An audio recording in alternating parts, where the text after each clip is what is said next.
Alana, Rick. how's it going, babes? Good, how are you?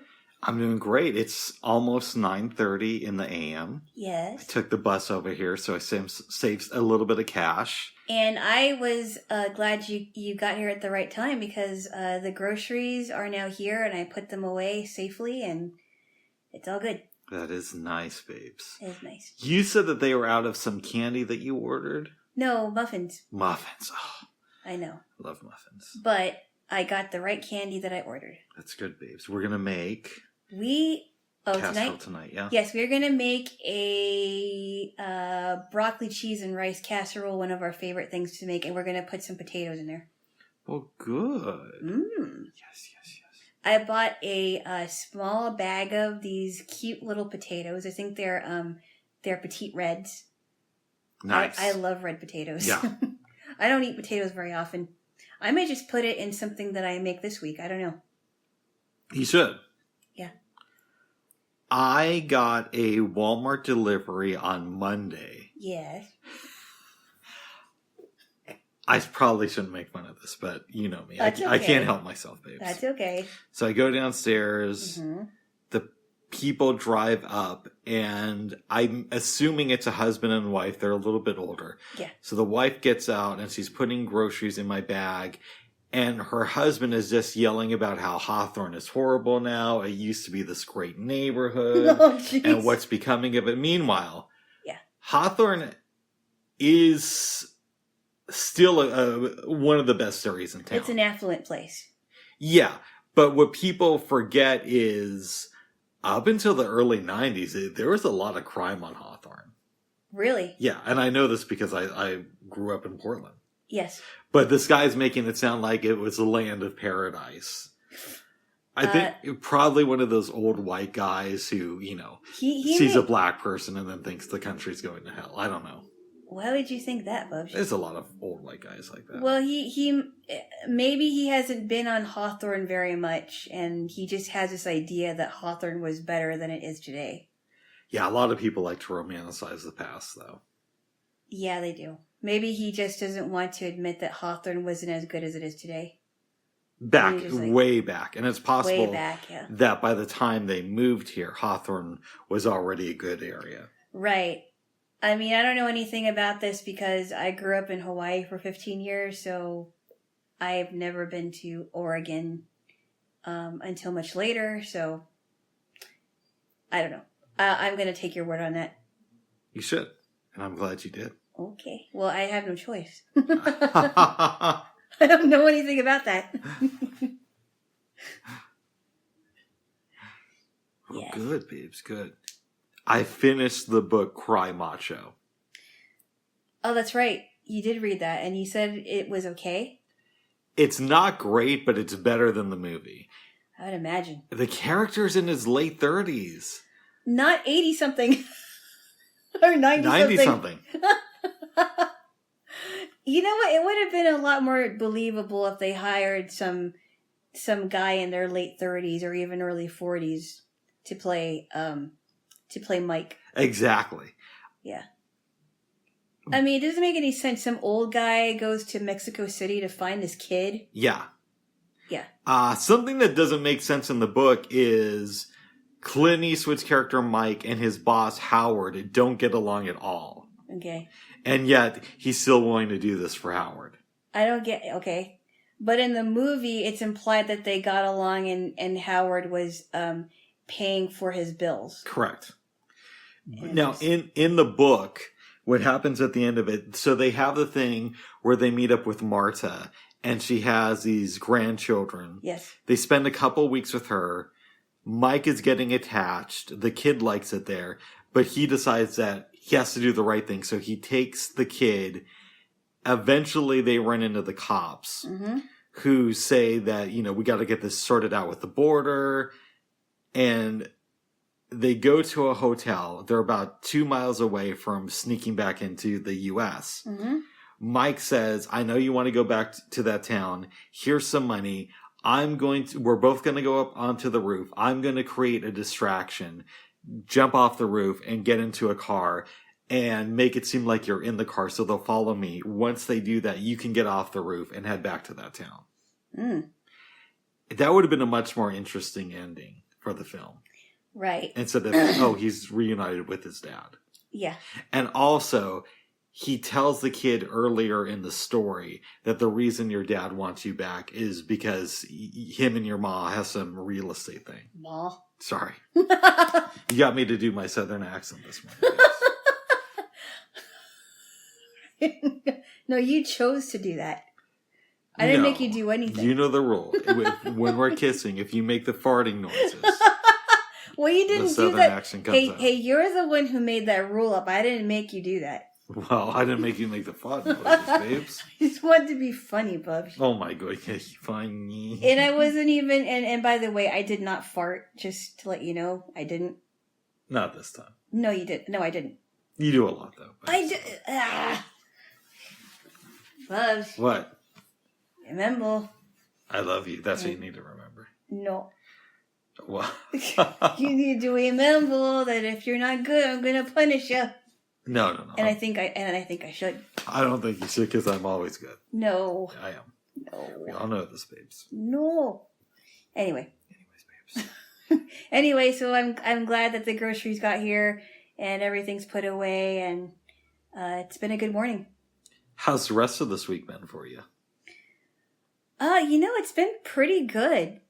I'll just mention this really quick. A friend of mine reached out, and I was very surprised because I have not messaged this person for a very long time, and he gave me some information that would help me in the long run, I think. Nice. Yeah. I'm happy for you, babes. Yes, I'm happy too. It does sound very, very promising, and I won't go into it here. Should we talk about our odd political debate right now, or do you want to save that for later? About what? Well, so here's the thing. We were put in an odd position this week of there is a Democrat who is something's happening to her. And not only are you taking the side of this Democrat, but Cenk Uygur, who created and hosts the Young Turks, is also taking the side of this Democrat in this particular issue. It's not. I think this is insane. Hold on.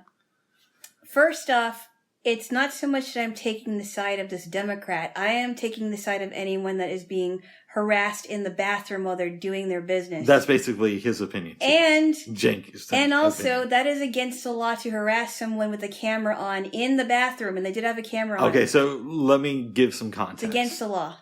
And let me you want me to give some context? I'm not finished. But I need to give some context for this. Well, can you just wait a minute? I'm not. You tend to do that, Bubs, without me finishing my thought. All right. I just wanted to say who the senator was and what this is all about. It was Kristen Sinema.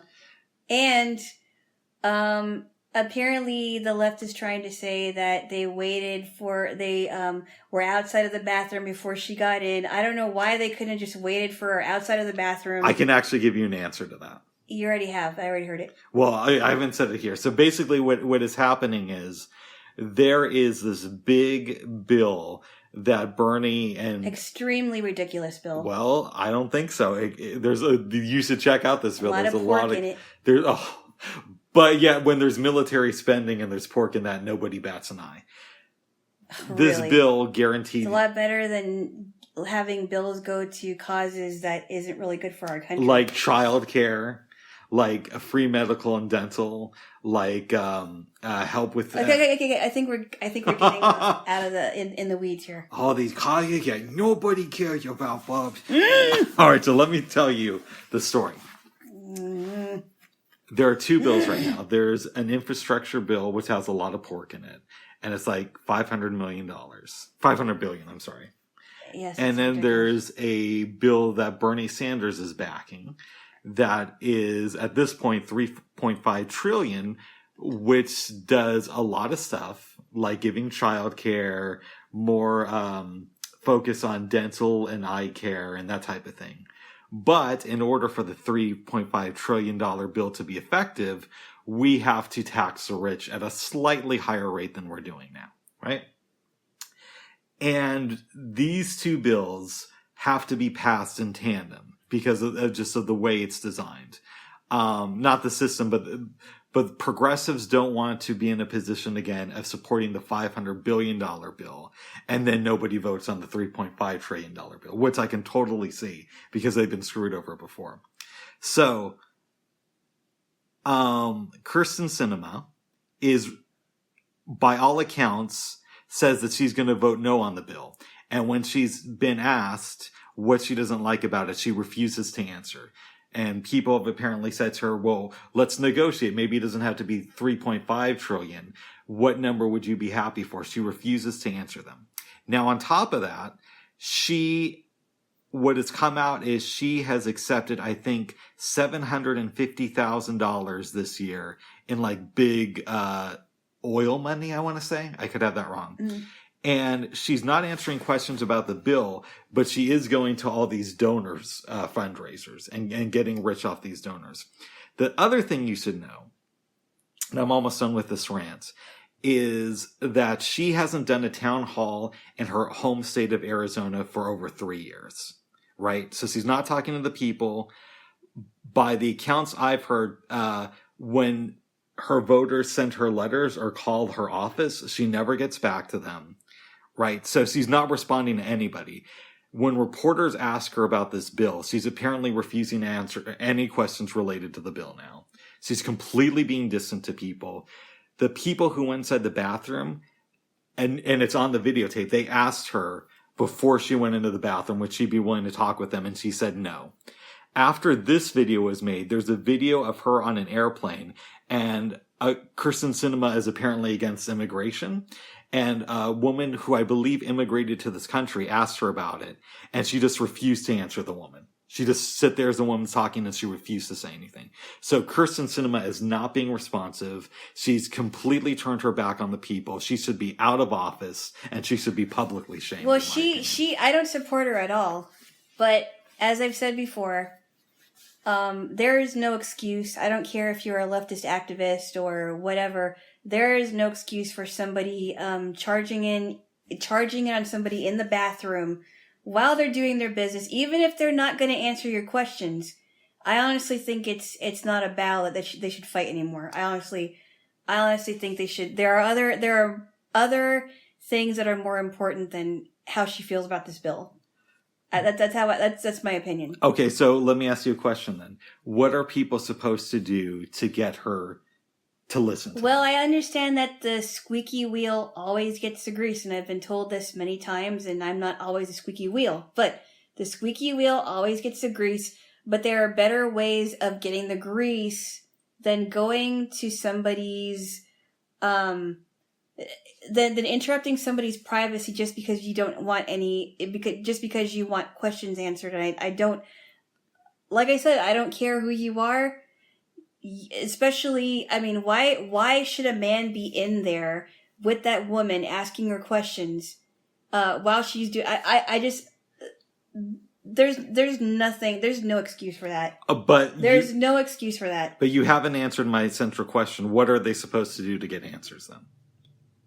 Well, do what they've always been doing. I know that her office, instead of emailing or calling her office, writing letters to her office, maybe they need to go higher up. Maybe they need to go to someone in Congress. Maybe they need to go higher up than where she is and try to get, or maybe get a House representative. Okay, here's the problem with that. Yeah. Because of the way the Senate is laid out, almost across party lines, she needs to vote on this, right? And there's an argument to be had that Joe Biden should just sign this into law and consequences be damned. And I actually could go for that, but that's not the way he's choosing to do this. So she needs to make clear what her opinion is on this bill because of the way things are currently set up in Congress. I mean, in the Senate, I'm sorry. I mean, she could be very well court-ordered or somebody put a fire under her, so she has to say something. There's no court order to do that, though. She'll just vote no. But she's not saying why she's voting no. She's not even open to negotiation. And you got to remember, she's this person who hates the people now. But when she was running, she ran as a progressive who was going to shake the system up. And now she's completely gone the other way and is for her donors, against taxes for the rich. And she should be publicly shamed. I think so. I don't know. Well, I think this is gone. I just think that they're making a mountain out of a molehill, in my opinion. Well, my thing is, nobody said what a good alternative is then. Like, how are you supposed to speak to your senator? If she's not going to hold town halls? I just think that they should find somebody else that will talk to them. No, but babes, the way the Senate is set up, they need to talk to her because she's a big holdout. Like her and Joe Manchin, but Joe Manchin is at least willing to negotiate. She's not willing to do that. Well, yeah, but come on, that was stupid of them to do. I'm sorry. I don't think so. I think it's ridiculous. I think here's something I would say. If she was willing to talk with people about this bill who aren't big money donors, like regular human beings, you would be right. But she isn't willing to have a conversation. It doesn't matter. It doesn't matter. You just don't go into some bathroom when somebody wants privacy and get your questions that way. It's stupid. But what about that's against the law, by the way, in Arizona law. But what about the lady on the plane? Kirsten Sinema wouldn't even look at her. Well, then she has to face the consequences. But that's not. I'm not talking about the plane incident. I'm talking about the bathroom incident. That's what everybody is. That's why everybody's up in arms in this. You know what I would do, babes, if I was president? And I really, not Joe Biden. Joe Biden actually did like a funny comment about this during one of his press conferences. And I'm not a Biden fan, as you know. Yeah. But you know what I would do if I was running shit? You want to know what I would do? No, not really. I'm sure you're going to tell me anyway. I'm going to tell you what I would do. I would do a couple of different things. I would invite the people who recorded her in the bathroom and the lady from the plane to the White House for a cup of coffee. And I'd invite the press there to say, these are really good people who are taking an interest in our civil, in the interests of our country. And they're doing good work. And beyond that, here's what else I would do. I would call all my friends in the Democratic Party and all the Republicans I know, and I'd say, okay, this is what you have to do. And I'd sell it to the Republicans, like, you're going to get one over on a Democrat.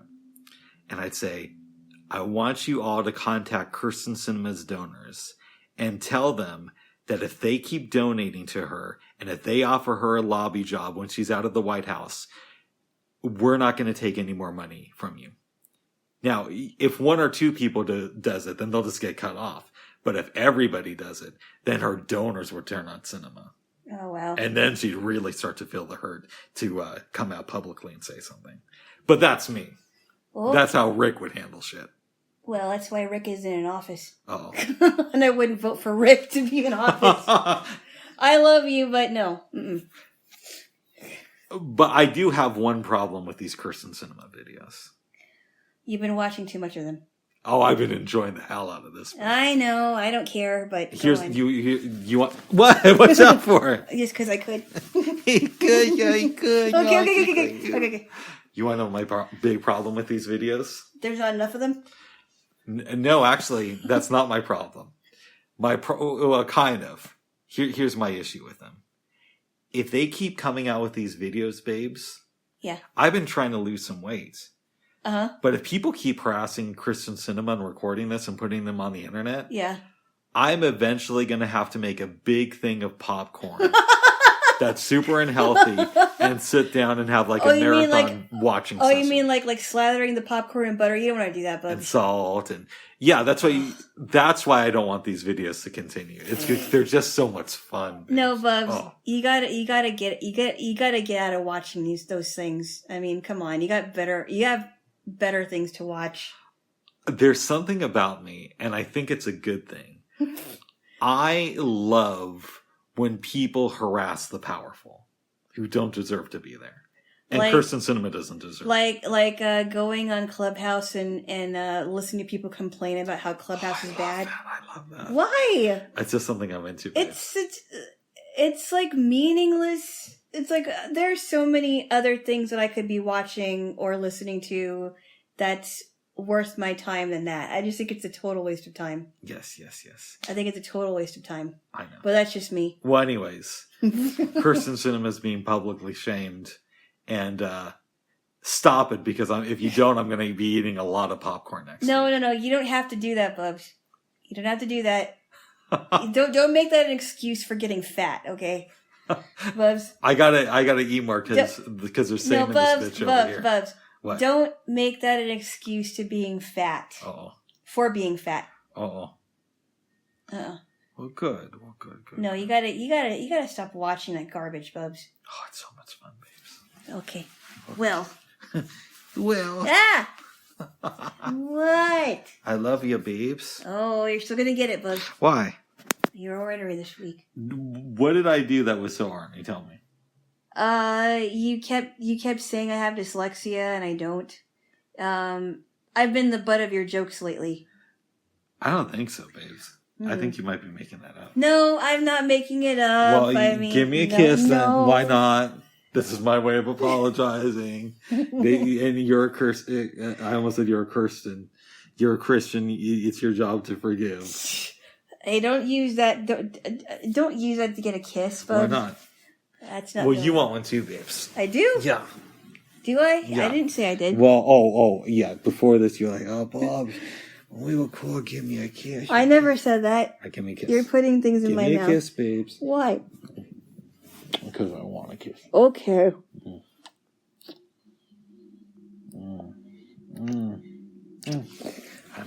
Lie down. Ah. Yes. You seem very comfortable right now. I am very comfortable. Good. I may never be president. I may never get to harass Kirsten Cinema, whose last name rhymes with enema. Actually, it doesn't. But it doesn't. It sounds more like cinnamon. But you know what happened, babes? What? So they do the story on TYT about Kirsten Cinema. And apparently there was some glowing article in the New York Times about her, like within the last week. So, of course. Anna wasn't in studio, but John Idarola read the article, and Jank was commenting about how this is a fluff piece, and about how people who read the New York Times are gonna overlook the fact that a lot of these sources are people who work with Kirsten Cinema.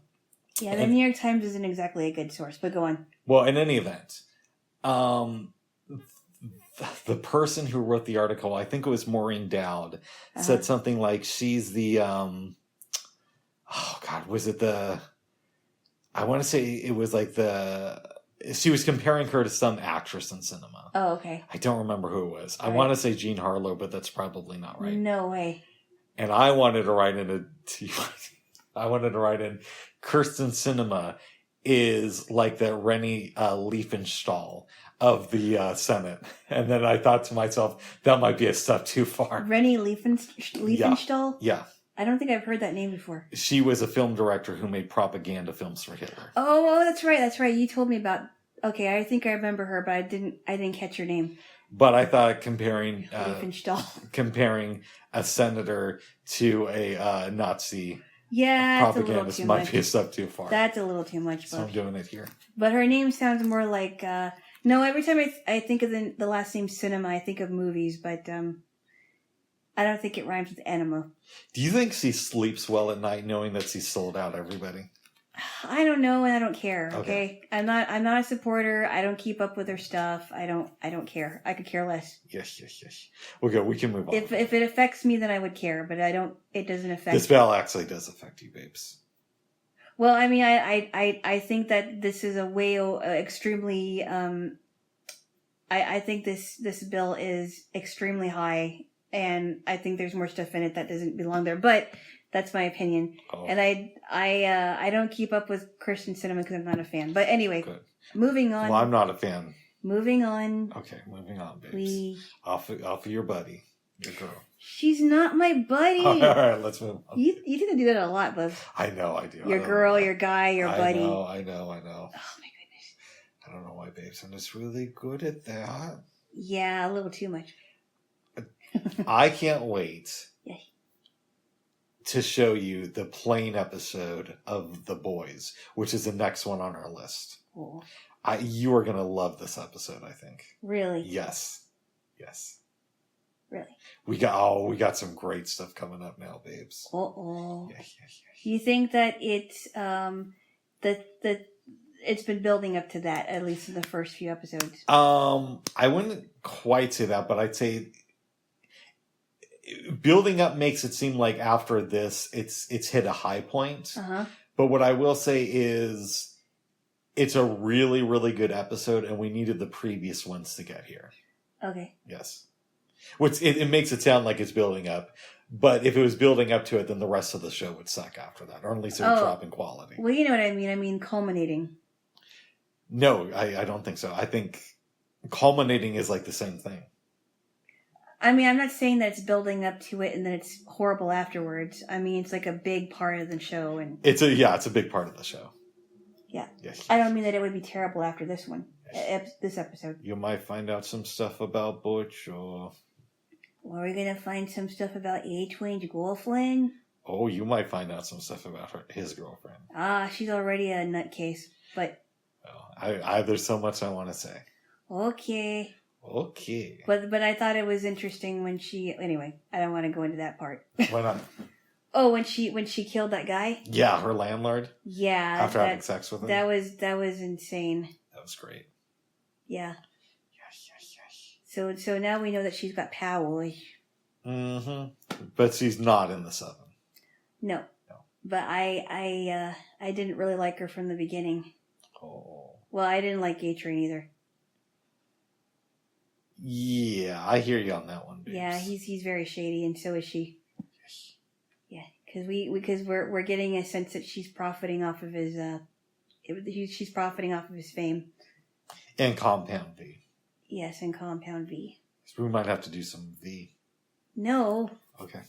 No, I don't do steroids or whatever performance enhancing drugs. Oh.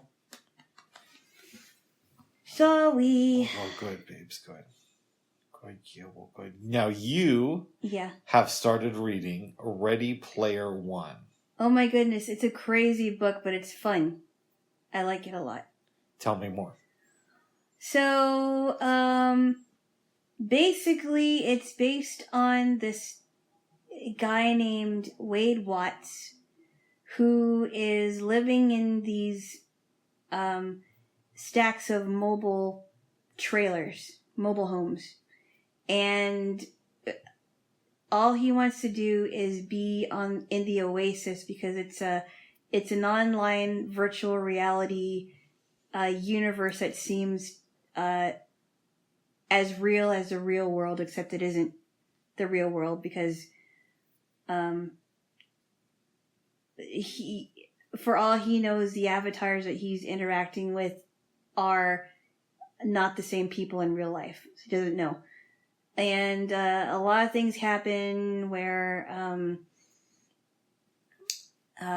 he's on a quest to get James Halliday's egg, who has a massive fortune in gregarious simulation systems.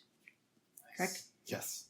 Before that, it was Gregarious Games, and he collects all these 80s games, and he's into 80s movies and trivia and all that, and he wants to learn so much more about more stuff about James Halliday to get his Easter egg, because once somebody retrieves the egg, they inherit all of his fortune because he has put that in his will and testament. And I'm at the part where Wade 3, aka Parsifal, who's that's his avatar's name, is in a relationship with an avatar named Artemis 3, and he's had a crush on her for a long time because of her blogs, and met her when he was one of the people that found the copper key at the first. By the way, sorry to interrupt you. Yes. But you are tapping up against my hand, and that noise will show up in the recording. I am so sorry. Which is why I was trying to grab your hand. I'm sorry. Yeah, so I just wanted to let people know what that sound was. Sorry about that. That's okay. Okay. Anyway, so he got the first clue to find the copper key on the planet Ludus in the Tomb of Horrors, and happened to meet her when she was trying to get it. I'm not going to get into much of it because there's a lot of detail, but I got to the part where they are now deep into a relationship with each other, and they're in an online dating relationship, and he is going to reveal much more about himself to her. So, how many more years do you think it'll be before virtual reality is a regular part of our lives? I hope it doesn't become our entire life, is what I'm trying to say. It sounds a little bit scary, but I have a question though, because Wade Watts was born in 2024. I think it was later than that, wasn't it? Well, it says something about 2024, but if it's 2045 in the book, he wouldn't have been 18. Yeah, I think he's born a couple years past that. But they mentioned 2024. Okay. And I thought it was because he was born that year, but that doesn't sound right to me. What's your question? Well, I'm just saying, I don't know if you noticed it, but if he was born in 2024, he would have been 21. Yeah, I think he was born a couple years past that, is what I'm saying. But I don't know why they mentioned 2024, is what I'm trying to say. You might have to go back and reread that part there. Jaylo. Yeah, I think I may have to. Yes. But I was doing the calculations. I'm like, wait a minute, that's not right. Oh. But it's pretty good. It's the author is very, very creative. When we first met, yeah, I would tell you about cool stuff, but it was hard for you to really get it because we were learning each other, right? Mm-hmm.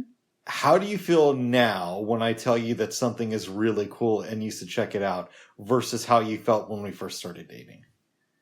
Well, I wasn't sure about that because I was still trying to figure you out and figure out the stuff that we had in common and things we didn't have in common, but I thought, well, I mean, if I'm going to learn more about this person and what this person likes, then why should I keep myself from learning about these books or these movies and I'm glad I did, because we would not have been getting into the old movies that we have been watching. Mm-hmm. I mean, I would not have been interested in watching Alfred Hitchcock stuff because every time I heard commercials about Alfred Hitchcock Presents, I thought, oh, those movies are probably scary because of the birds, and I thought the birds was freaky. Scary movie. I decided, well, I mean, how else am I going to learn about you if I don't try some of the things that you have recommended? Let me see if I can rephrase the question. Yes. So you started getting into the stuff that I'm interested in as like, just let's see what this stuff is about. Uh-huh. We've discussed that after you finish Ready Player One, we're going to reread The Giver and then a C.S. Lewis book that you're going to choose. Yeah. And then we're going to read a book that I have been raving about called Tune In. And I'm planning to download it this weekend when you go. Nice. Yeah. And we recently started watching The Boys. So my question is, when you hear me talk about Tune In, are you super excited knowing that I think it's an amazing book because you know my past experiences with recommending stuff? Or is it just, oh, that's interesting.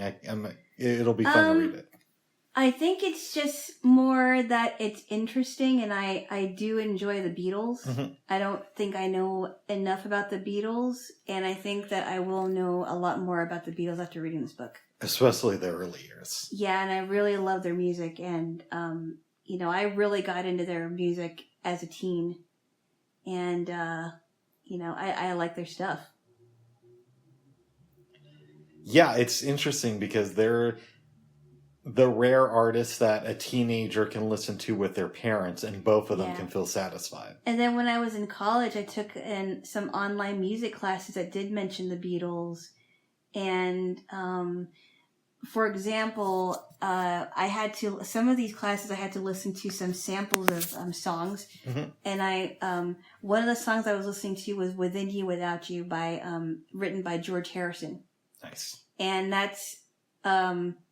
that had a very East Indian influence because I took a trip to India and that was documented, and it's a great song. And it really, I mean, they used a sitar. I think they used the tablas. Tablas are really cool. I love the sound of tablas. Yes, yes. Have you seen one before? No. They're drums, and I think how you play them is you play them with your fingertips. Oh, wow. Yes. I've thought about buying a sitar, but I've heard that they're really hard to learn how to play. Yeah. Yeah. What was that thing? I'm not sure if it was a joke or not, but when George Harrison did the concert for Bangladesh, he had Ravi Shankar open for him, and he did like 45 minutes. People started applauding, and I think he said something like, "Oh, that was just me tuning up. Now you're going to really like these songs."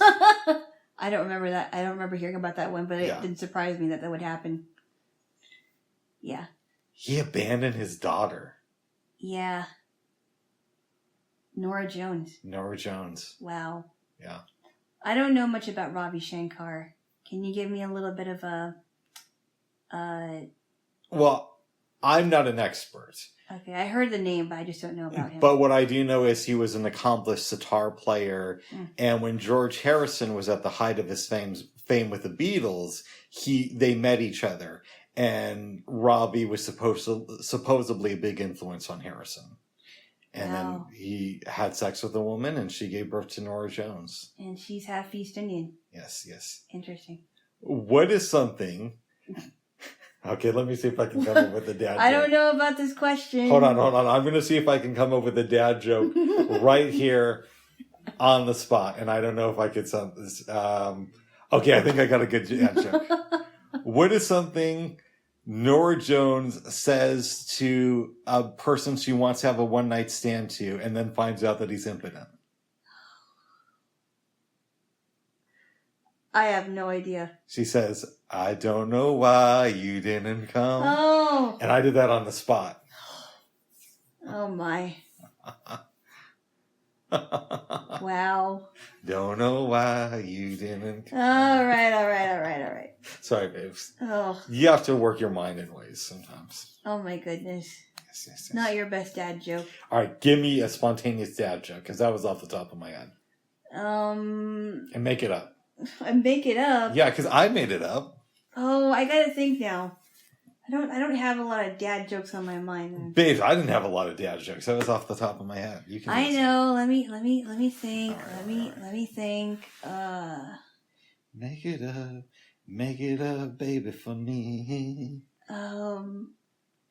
Nothing's coming to mind at the moment. Oh my goodness. No. I'm serious. Let's see. The only dad jokes I can think of are the ones that I actually know. Oh, okay. But I have to think of it some more. So, I'm going back to TYT for a second, but not to talk about politics. Thank goodness. I think it was in 2018. Jank and Anna were talking, and Anna said something like they should both do stand-up comedy. Really? Like 5 to 10 minutes at one of their public appearances, because before the pandemic, yeah, they would do these shows. And I think Jank agreed to it, and then somehow it just never happened. Oh, wow. But they were both going to try doing stand-up comedy at one of their shows. Oh, wow. Yeah. Huh. I think that would have been interesting. Wow. Yes. Interesting. Yes, you will. Interesting. Yes. What other books have you been reading this week? That's the only one. I mean, the only one that I've been, the only fiction book that I've been reading. You've been reading the Bible too, right? Yes, I have. That's fiction, isn't it? No, it isn't. Oh. No, it's not. Oh. No, it's not. Oh my goodness. No. Oh my goodness. Well, I love you, babes. I Yes? have been reading some books. I know you have. Yes. More than me. More than one book. After I finished Cry Macho, Yeah. I was watching some YouTube video. Mm-hmm. Excuse me, I have something in my throat. Ugh. Yeah. And they talked about this book. Oh my goodness. You right? I'm doing good, babes. Okay. They mentioned Ethical Chic by Fran Hawthorne, which I'd never heard of before. Yes. Apparently it was written in 2011. And what she did was she said, hey, you know, we all support businesses and we like to give our money to companies that we think have a high ethical standard. Uh-huh. But I want to go beneath the headlines and examine some of these brands. Uh-huh. So she took a look at some companies, Starbucks, Uh-huh. Trader Joe's, Uh-huh. Timberland, Tom's of Maine, Yeah. Apple, and I think another one, but I'm forgetting the name right now. Wow. Okay. And she tried to examine, well, are these companies really ethical? Yeah. So, for example, a lot of these companies don't have unions. Uh-huh. But she was saying in the case of somebody like Tom's of Maine, Yeah. that's not really necessary because the workers really enjoy working there. Yeah. And they get paid a fair wage. Right. Right? Uh-huh. So it wouldn't necessarily make sense for them. But then she was saying with Apple, yeah, it's cool that people spend a lot of time at their office and that they have a ping pong table there. Oh, wow. But at the end of the day, is it worth having a ping pong table if you're spending like 15 hours a day at the office instead of having a more balanced work-life relationship? Right? Yeah. It was a really good book and it made me think a lot. Huh. And we may have discussed this before. In my heart, I am for economic boycotts. Because I think to myself, well, how else are you going to send a message to a corporation that you don't like what they're doing? But in my head, it's a gray area because it's like there's a few companies who control things. Yeah. So if I stop buying one product, is that really going to affect their bottom line if I'm buying another product that they own that's just packaged a little bit differently and made to look like it's organic? Does that make any sense? Yeah, I think so. It's almost like if you buy one product, who's to say that you're going to keep having, or if you stop buying one product, I'll say, right? And this company sells more than one type of product. Yeah. Who's to say that you're not going to keep on buying the other product that they have? Yeah, who's to say that I'm not just going to support their corporation in another way? And then they won't really get the message. It's kind of a slippery slope, if you ask me, in some ways. And because of this, in the last few years, I felt a little bit defeated and just said, I'm going to support I'm going to buy whatever products I like. I don't care if Chairman Mao personally blesses these things. It's because I can't control any of this stuff. It's such a slippery slope, and I'm the kind of person that is not for boycotts, excuse me. What about girl cots? Ugh. Sorry, go ahead. Some of these dad jokes write themselves. I am for boycotts, and what I mean by that is if somebody is threatening to take a certain product off of the shelf because of something ridiculous and keeping people from getting the product, I'm going to go out and buy as much of the product as possible before I can't get the product anymore. But for boycotts, I think it's a personal decision, but I don't necessarily think of telling people who to boycott and why you should boycott. When it's a complicated thing, because some companies like Nestle's are evil, but I can't stop them. So what's the point in knowing that Nestle is an evil corporation if I can't do anything? Or there are some stores that have had products from China, but then at the same time, it's like, well, that means that we're going to boycott stores that have products from China, but they also have American products. I don't know. It's a slippery slope to me. Here's an interesting question. Okay. That I want you to consider. Yeah. There are sweatshops in China. Mm-hmm. And this will make me sound super conservative. God forgive me. But Bubs, come on, there's nothing wrong with that. You gotta think outside the box. I do think outside of the box. As much as you don't want to. I do think outside the box, but is it wrong to buy products that are built in sweatshops? Because one could make the argument, and I don't necessarily believe this, but you could theoretically say if these sweatshops weren't around, the workers who work there would have a worse life. Yes, their life is bad working in a sweatshop, but it could even be more devastating than that if they didn't have these jobs to go to. Yeah, that's tough because I'm not for child labor at all. Using children to work in these sweatshops to make clothing. I don't like that idea. I don't like that children or adults are being used to get products manufactured so that they can go to America. I don't like that idea. I don't like the thought of that. And it seems so complicated to me. By the way, as we're talking about this, I remembered that another company she profiled was American Apparel. And I didn't even know that they had this reputation of being this like cool liberal company. But apparently they did. I remember I went to one of their stores in Boulder years ago. And I think I bought a hat. Yeah? But it was pretty expensive. Really?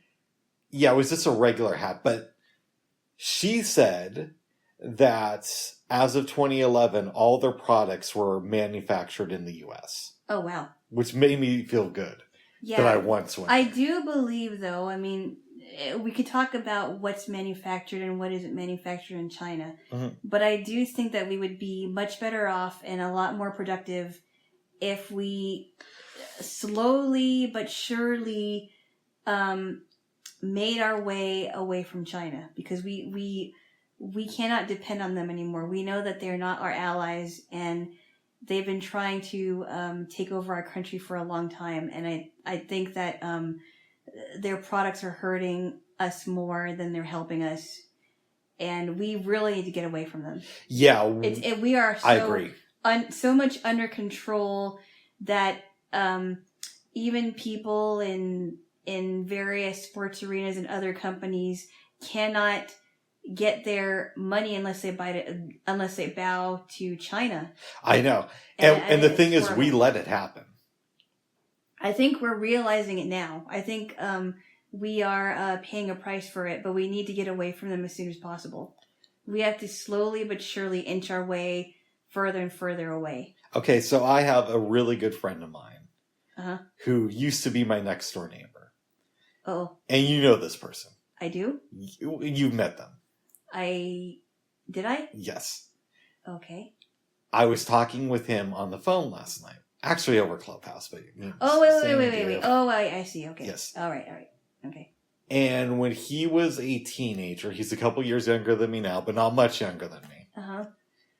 And as a side note, I try to shut him up whenever he talks about getting older because it makes me feel really old.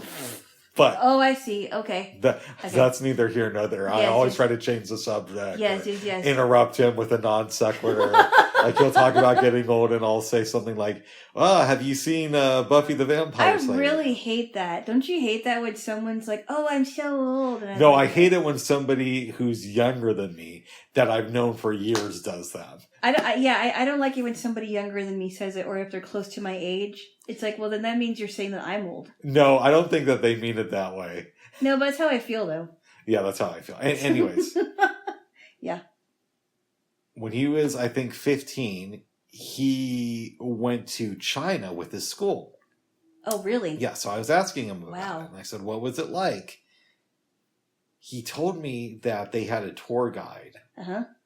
And he's like, well, Rick, in our country, Yeah. we hate Chairman Mao. We see him as a dictator. Yeah. But he said, according to the tour guide Yeah.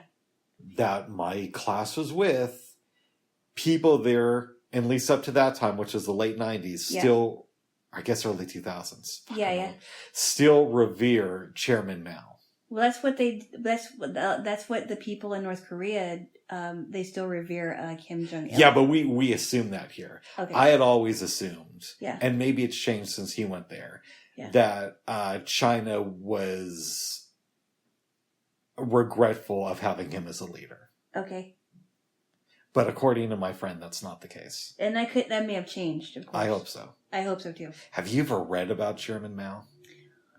No, but I've heard some horrible things. I read a crazy biography on him. Wow. Like some of the stuff in there, I don't even want to believe.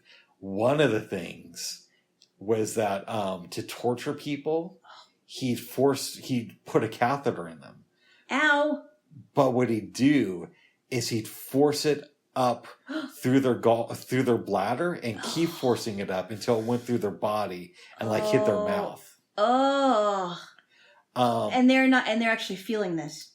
Oh yeah, they are. Oh. Another thing he would do is if he found out that somebody on his staff had cancer, like it told the story of this higher up who worked with him every day, got diagnosed with bladder cancer. Oh. But it was in the early stages. And even back then, they probably could have cured it. But Mao didn't want this guy to stop working. So he told the doctor that he wasn't allowed to tell this other man that he had cancer. Really? And so 2 years later, the guy gets the diagnosis. He wasn't allowed to tell the man? The doctor wasn't allowed to tell Wow. Mao's co-worker or assistant. And he could have died in those 2 years. Yeah. Wow, there's unbelievable. crazy stuff in this book. Yeah. Yeah. I read it in 2009. Wow. I think it's just called Mao. I still have a copy of it. I can't believe that somebody I remember hearing that Hillary Clinton quoted, she actually said that one of the people that she admired was Mao. I wonder if that's true or if that's just something that's an internet rumor. Well, I don't know. I would take it seriously if somebody says that Fidel Castro is somebody that they admired or Mao Zedong is somebody they admired. I'd take it seriously. Yeah, but did you actually see a video of that or did you just... Yes, I did. Yes, I did. You need to share that with me. Oh my goodness. But no, that's crazy. By the way, did you hear the news about OAN? Bubs, come on. I don't want to make this political now. Stop. Apparently, babe. You know who their main funder is? Bubs, I don't care, okay? Stop. You're making this in a political rant. Give me a kiss. No. Yeah, or else I'm going to go on a political rant in a southern accent. And don't fall. No, I didn't. Or at least I wasn't trying to. I love you, babes. Oh my goodness. Oh my badness. Anyways, so I read that book. Wow. And I won't tell you who's funding OAN. No. AT&T. But anyway, beyond that, babes. So. Okay, go on. I read this other book called Hip, the History. Are you done with it now? Yeah. Okay. I don't know. It was okay. But I already knew a lot of stuff in there already. It's basically trying to say what is hip and what's the history behind it. Right. So it talks a lot about jazz and beatniks and how the idea of the outsider, but you don't want to be too far on the fringes either. I wasn't too impressed. So I don't know if we discussed this because we discussed this over the phone. Yeah. You know when people write books about how to be this? Mm-hmm. Right? How to be that. And I mentioned the book that Carmen Electra wrote, and I remember seeing her on a show, and it didn't impress me. And the reason why it didn't impress me, because she wrote this book called How to Be Sexy, I think it was. It didn't impress me because all these people that write guides about how to be this or how to be that, and also your history of hip book, right? Yeah. To me, and I know this is slightly different than the history one, but when I hear about people writing books like this, it's like it's not a one size fits all thing. If that makes any sense, and I think I hear you. You know what I mean? Yeah. Because being hip to somebody is different than what another person thinks it is. Well, yeah, but it's like some things most people can agree on. So yes. Miles Davis, I think they talk about him in the book, but he is somebody who I bet if you ask most people, they would say he was hip. Right. You know, and your phone just went off. Yes, I know. Oh. Yes. Yeah, sorry. That's okay. So I don't know. It felt like a book that I would have enjoyed a lot more when I was in high school before I started really exploring the world. Right. Yeah. Mm-hmm. I don't like it when and I didn't read the book, and it sounds like it's not that great. Yeah, you don't need history of hip or whatever. Yeah. But yeah, when you think about the things that you already know about being hip, and you know what, I don't like it when people put these kinds of topics in a box, if that makes any sense. I hear you. You know what I mean? Yeah. Like when I was in, okay, this is a minor example, but when I was in 7th grade, because I can't see people's faces, I can't see people's body types or whatever, and it doesn't bother me, but I asked this girl, oh, what does it mean when you think, what is a cute guy to you? And she was explaining to me that it all depends, because some people think that this is cute versus other people think that, whoever the person is cute. And it's not a one, cuteness is not a one size fits all thing. Yeah. Attractiveness. Some men are attracted to bigger women. Some men are attracted to women that are my size, or women that are my size and shorter. Some men and women are attracted to dark-haired, dark-eyed, dark-skinned people, and vice versa. So I think it's kind of interesting. Okay. Sorry. Were you paying attention to what I said? I was. Basically, what you used an example from your life talking about how you asked a sighted girl what cute was, and she told you that it depends on the person's own definition. Then you started going into this thing about how you're moaning over there. What's up? No, I wasn't. Okay. You started going into this rant about how, some guys like bigger gals, and other men want somebody who's more like me, or, so I was paying attention, babes. Okay, you didn't have to repeat it. Well, but how are you going to know if I just say, oh yeah, babes, I was paying attention? Well, I could be lying, right? You could be lying, but I don't think you were lying. No, but one of the things I've been trying to be mindful of the last couple of years is if somebody says, do you understand me? Or were you paying attention? Instead of just giving these one-word answers and being like, oh yeah, moving on. Yeah. Let them know that I was actually paying attention. So they don't have to, it's not in the back of my mind, oh, maybe Rick just agreed to that so we can move on to talk about what he wants to discuss. No, I understand. But I also try to do that too when somebody tells me, for example, instructions or whatever it is, and I would say, and if they ask me, do you understand what I said? And I would say, okay, let me repeat back what you just told me. Yes. Blah, blah, blah, blah, blah, blah, blah. So I think you're right. And it also helps with the person's memory. Exactly. To keep it in their memory. There's so many good techniques of improving your memory, like the chunking technique is really good. And associating the memory with something, I heard. They talked about that in Moonwalking with Einstein, right? I don't know. I didn't see it. That's a book. Or read it. It was fun. You know what I never understood? Some people say, well, if I want to remember something, I'll tie a string around my finger. I never got that one. Yeah, people have different ways for remembering things. Oh, God, we got to get to what happened to me the other day with memory. All right. I'm not going to... And then we're going to talk about the other books I read. Okay. I'm not going to say this person's name. Okay. But there's somebody who's... We're not like best friends or anything. But she's... Before the pandemic, she was kind of in the social circle. Yeah. And by the way, this is nothing disparaging against her. And I know who she is, correct? Yeah, yes. Nice enough girl. Yeah. But for some reason, a couple of nights ago, I could not remember her name because I was thinking of, people, well, we used to hang out with this person and we saw, and then I just couldn't think of her name and it got so bad.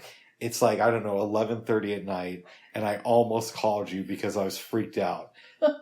You could have just sent me a text and I would have thought about it. Oh, what is this person's name? Well, you knew what their name was. And yes. I felt like maybe this is for some more context. Earlier that day, I watched the 60 Minutes piece on Tony Bennett. Yes. And so sad. He came public with the fact that he's suffering from Alzheimer's. Yeah. But apparently he was diagnosed back in early 2017. Uh-huh. The reason he thought to go to the doctor, according to his wife, was because he was realizing that he was having trouble remembering the names of his band members. Wow. So, of course, it's late at night. I can't remember somebody's name. And I just saw this Tony Bennett story. And I start thinking, what if this is early onset dementia? So I freak out. Yeah. And then I realized, dude, when I was younger, I had problems remembering people's names. I'm just not good at that stuff. Okay, so based on this experience, let me ask you a question. Do you think that it's impressing on you more that you should find ways of remembering people's names now? Yes. Good. Yes. I think you should. And I was, what your name? What do they call you? Sorry, I know, dumb joke. I know, babes. No, but I think it's good to think of ways so that you do remember names and you remember. Do you have a hard time remembering faces? Some faces? Yeah, but I'm for real. That's probably because I'm blind. Okay. You know what got me in that 60 Minutes piece, babes? What's and that? I know we're going all over the place. I know, it's okay. They were talking about Lady Gaga and they interviewed her. Right.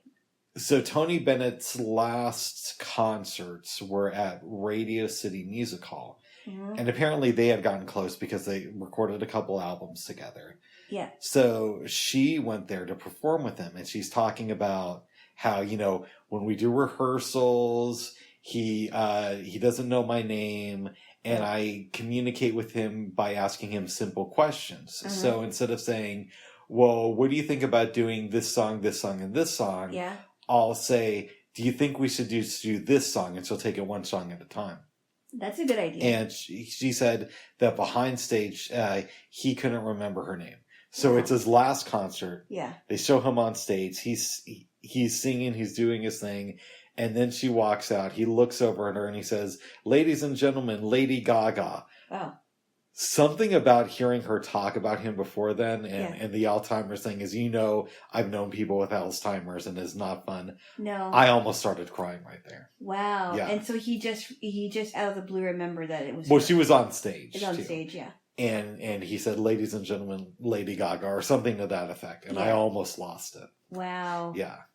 I remember seeing a disturbing clip of Glenn Campbell performing. I think he was doing Rhinestone Cowboy on stage, and I heard a clip of him saying, "What was the words again?" Oh, that's from the documentary, right? No, I don't think it was. Okay. Yeah, I think it was before the documentary came out, and it was so sad. Yeah. And I saw, and I believe you saw the whole documentary, correct? I did. The one that really almost made me cry was when his daughter, Ashley Campbell. Oh, I know. When she was standing in front of, was it Congress? Yeah. And she said, there is going to be a day where my dad is not going to remember my name. And she just started bawling her eyes out. I'm like, oh, man. Yeah, it's terrible. Terrible. Oh, my God. Yeah. But I think that now more than ever, you should think of creative ways of remembering people's names. Yeah, I don't want to go out like that. Okay, so having a long-term disease that's terminal does not sound fun to me whatsoever. No.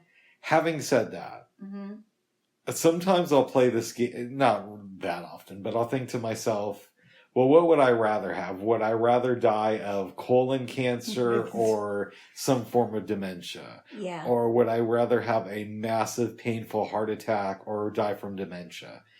Right. And dementia usually loses out. Because it's just, you lose yourself. And I think that's the part. I mean, there are other things that are scary. Don't get me wrong. Like, I don't want to get terminal cancer. Right. And it is a scary reality that's one day that may happen. Yeah. But while I'm scared of that, I don't feel the same amount of fear that I do over something like dementia. Right. You know. But I think that we're living in a time where we're figuring out more things about types of dementia. Yeah. And we have more options of more resources that can help our memory, so it prevents our memories from dying, prevents our brains from atrophying, I think. And part of it, I also believe it depends on diet too, and being active, getting more oxygen to your brain so that the blood keeps flowing. And I think, crossword puzzles I heard are really, really good for brain exercises. Well, good. Yeah. I heard there are a lot of things like, I would imagine mysteries are really good for your brain. Maybe. Reading books are good for your brain, of course. Whatever you can do to prevent your brain from atrophying. So I think we have a lot of available resources that can help. I hope so, because if I get it and there's no cure, I'm just going to off myself. But I don't think you should. But. Well, that's not going to happen tomorrow. This isn't like, call suicide prevention to stop me right now. Yeah, I don't have to call the suicide prevention hotline anytime soon. Yeah, maybe in like 40 years. Hopefully not. If we're still in each other's lives. Yes. But I think that we are so fortunate and we're so blessed that we have so many resources now that we probably wouldn't have had, we probably didn't have 30 years ago, I'm sure. Mm-hmm. We're just, learning about that. Yes. I read a couple more books. Okay. I read this book that started off very promising, but the ending would kind of sucked. It's a book by Jerry Moret. I think that's how you pronounce his last name. Uh-huh. And it's called A Gift of Time, or Gift in Time. Oh, okay. You kind of told me about that. What was that about? Basically what happens is this spaceship crash lands in this man's backyard. Mm-hmm. And he's roughly around 70, maybe a little bit older, give or take. Mm-hmm. Actually, maybe around 80. In any event, he is about to kill himself. He's coming home to do himself in, but he sees that there's this hole in the ground. Yeah. So he goes over, finds the spaceship, and basically the avatar of this alien wants the spaceship to be fixed. So he says, okay, I'm going to help you. Helps get things going again. And then the alien says, okay, from the customs of my society, I have to give you a gift for what you did. I know you're saying you don't want anything, but I have to. So she uploads his consciousness into a computer. And he's happy for a while. And then he realizes that he has to correct a mistake. So he says, could you place the consciousness of me into my 10-year-old body? Could you send me back in time, basically, that way? Mm-hmm. So that's done. Basically, what we find out is his little brother was abducted off the street one day when this guy was supposed to be watching him. Mm-hmm. The killer was never found. So he wants to stop that from happening. And there was some good stuff, Mm-hmm. but the ending was really weird Really? and predictable because I'm just going to spoil it. He arranges for everybody in his life that he loved to have their consciousness uploaded, so no one has to really die. What? And I don't like endings like that. I don't like just the stereotypical happy ending. We're all like good. everything is in a bow. I feel like that's done way too much in books. Wow. Even books that I really like. And this book wouldn't have been in the this is great besides the ending. It would have been a good book besides the ending. You know what I mean? Like it was an okay read on a Sunday afternoon. Yes. But it didn't blow me away like I expected it to. Wow. Yeah. Huh. Okay. How do you feel about that? Yeah, that's interesting. Mm. Yeah, I mean, uploading people's consciousnesses. Mm-hmm. Consciousness. They say we're going to be able to do that in real life. Not tomorrow, but relatively soon. I don't know. To me, it seems very far-fetched. Oh. Yes. They'd have to figure out a way to probe our minds or our brains. I don't know. They're working on that, babes. It's a little bit strange to me. Oh. I hope by the time I'm gone. Yeah, I don't know. I don't know. I just think it's a little too weird. Let's talk about something else before moving on to another book. What is it now? Captain Kirk. Yes. You know what happened? Or what is going to happen next week? Yes, he's going to go into space for 15 minutes. Yes. Which, more power to him. If he is still strong enough to do that, more power to him. William Shatner, I know that a lot of people don't like him, but as a fan, I think this is so cool. I think it's cool that he's doing it, so late in life. Yeah. And that he has the means to do it. I just hope that nothing goes wrong with the launch. Yeah. Because it would be kind of ironic that a man who will be remembered for playing a character who went to space, if he dies trying to go into space, that would just be awful. I'm sure they're going to take every precaution because... I hope they do. Yeah. I'm hoping that because anything could go wrong. Yeah. And I mean, the character Captain Kirk died in generations, but we want the real William Shatner. Yeah, the same guy who hosted Rescue 911. That's right. I remember I used to watch it when I was a kid. Nice. And he was already an old man. Yeah, he's in his early 90s, so wow. Good on him for doing something like this. Yeah, more power to him. I would love to just shoot the shit with him for an afternoon. I bet he has some crazy stories. I'm sure he does. I mean, I've read a couple of his books, but, they always trying to clean that stuff up a little bit for the books. Oh, you mean like edit things? Like, oh, this is what he did, but they kind of leave things out? Is that what you mean? Well, I read a biography of him, and I read 2 of his memoirs. And I don't think that you would necessarily say that he was dishonest and lied as much as some things probably got cut out. That if you were to have lunch with him, he would maybe be a little bit more forthcoming. Huh. Really? Yeah. Getting it from the source, getting information from the source, not a tell-all book. Well, no. I mean, some of the books were ones that he wrote, but what I'm trying to say is there's a difference between telling somebody when it's just the 2 of you chilling out versus putting it in a book for the whole world to read. Right. Okay. Yes. Like he claims he doesn't know why Leonard Nimoy stopped talking to him. But I wonder if he does and he doesn't want to say. Wow. I don't know. That's just me. Interesting. Yes. Yeah. Yes, Jay. Whoa. Very interesting. Anyways, you can skip A Gift in Time or A Gift of Time, or whatever the hell they call it. You could check. You're like, no. No. Okay. So,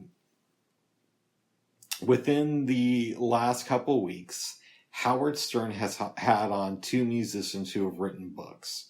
Yeah. So I decided to read both of the books. This week he had on Brandi Carlile. And I had never heard of this lady. And I have. Apparently she's somewhat popular. Yeah, the one song that I know of was "I Was Meant for You," and that was her biggest hit. That was her first hit. She was a good guest. Yeah, and I did not know that she was from Seattle. Actually, That's right, babes. wow. Her book was really interesting. She was talking about how sometimes her family was into the church, and other times it wasn't, and In and out. Yeah. And her dad had a daughter with some lady before she was born, but he made this vow never to reach out to the daughter. So Brandy had to do it once she was famous. Wow. It was a good book. Wow. It was, I'm kind of glad I wasn't a fan of hers before reading it. Okay. Only because it gave me an opportunity to learn about her. Yeah. And maybe she put a lot of stuff in her book that is just known by her fans. Oh, wow. I enjoyed the book. Why did her father make a vow never to reach out to his daughter? They don't really go into that. They say it was to the mom because the mom didn't want him coming around, but they don't give specifics. Oh, wow. That's got to be really, yeah. Wow. Yeah. And then she tells a story about how, she was gay, but she wanted to be part of this church. Okay. And I don't know if it was being baptized, but something. It was some ceremony to join the church. Okay. And the preacher said, well, are you a sinner? And she said, I'm gay. And there was some dispute over that. And she ended up not joining the church, which is unfortunate. But. Didn't she say that she was in a situation where one of her exes is living on her farm or something? Yeah, that's crazy to me. That's how you know somebody's like really hippie, when they can live with one of their exes and have it be a thing. That's a little weird. That is a little. I could not do that, by the way. That's very awkward. Yeah. I wouldn't. I mean, it's a big farm, but still. That's still weird. I couldn't have that happen. No. Not for me. It's just like, why would you want to have a party with all your exes in the room? I don't know. I don't know. Oh my goodness. But, never mind. I'm not going to bring that up. Oh, the thing that happened to me this week? Yesterday, yeah. Yeah, we're not going to talk about that. No, we'll talk about that in private. But yes, that'll be a part of our private podcast. Called Green Jaylo and Privacy. It's not a private podcast. It's just random recordings that I don't know about sometimes. Well, that's fine with me, babes. It's a random Rick recordings. Oh, that's what we'll call it. The random Rick recordings. You like that one? I like that for a private podcast. No, it's not a podcast. It kind of is, but it's one that we plan to release after I'm dead. Which gives me carte blanche to be as honest as I want to be, instead of having to hold back. By the way, did you pick your backup person to release it? God, I still got to do that. I think you should, Bubs. Just to be on the safe side. I know, because if you die before me, then I'm going to be SOL. And we want this stuff to be heard eventually. You don't... it doesn't have to be heard, It could be... Why? Because I do. Why? Because that's me, babes. Because it's so private. Yeah, but I'll be gone, so who cares? It'll just be people get to hear my greatness in all of its glory. Oh, wow. All right, babe. So I read one more book, and it was by Dave Grohl. Mm-hmm.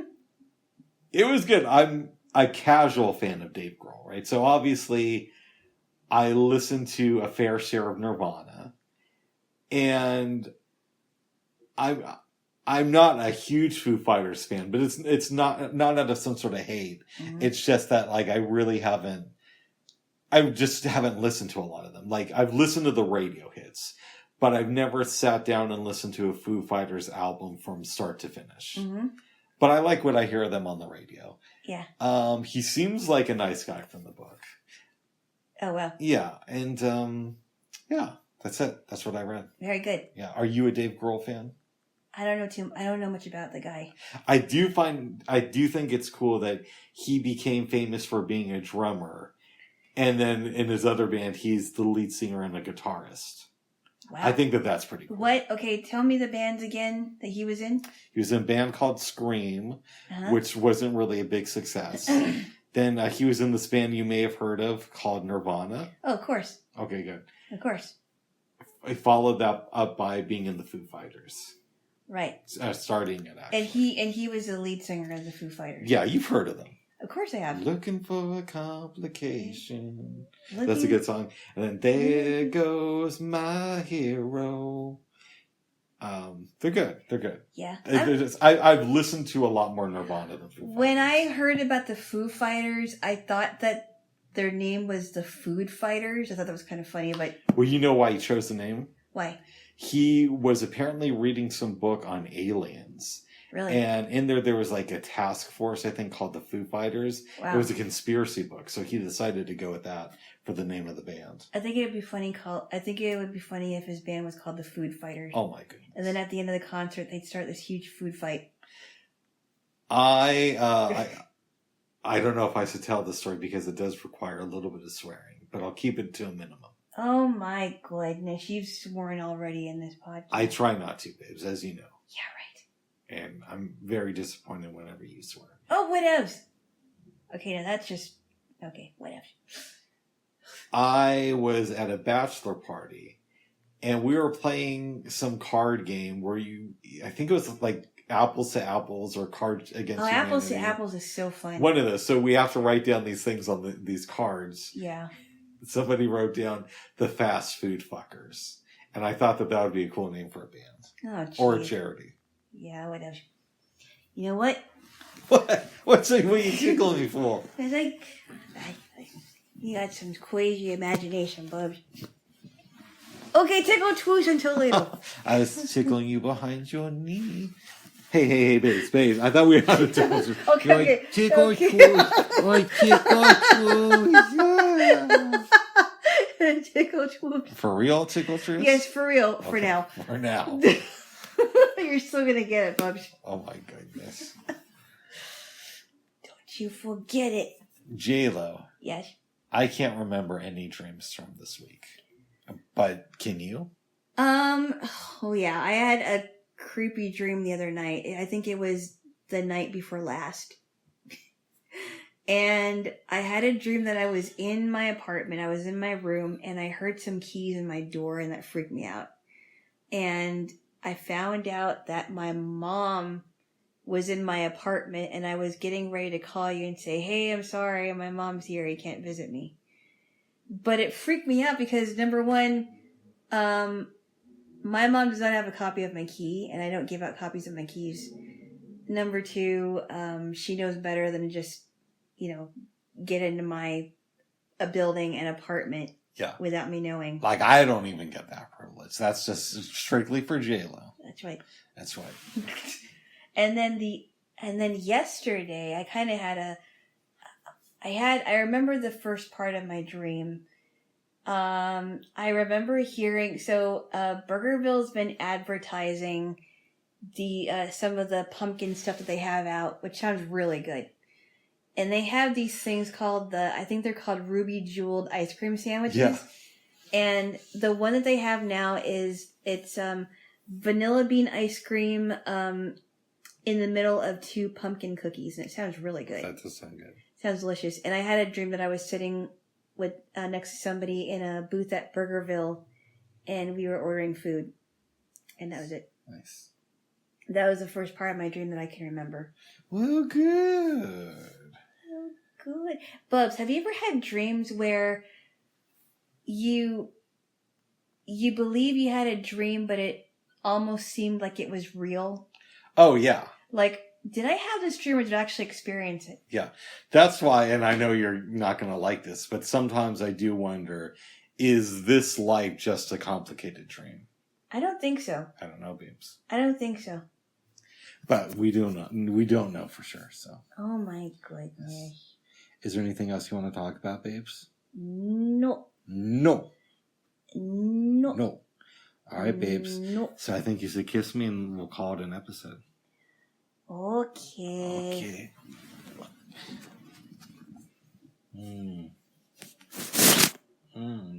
Cool. Okay, that's enough. All right, babes. All right. With that said, have a good day. Kristen Cinema is corrupt. Keep harassing her, but don't do anything all physical. right. This is not a political discussion Verbally. anymore. All right. That's enough. Goodbye. Only verbally. Bye-bye. And not too much because I don't want to break out the popcorn. Bye-bye.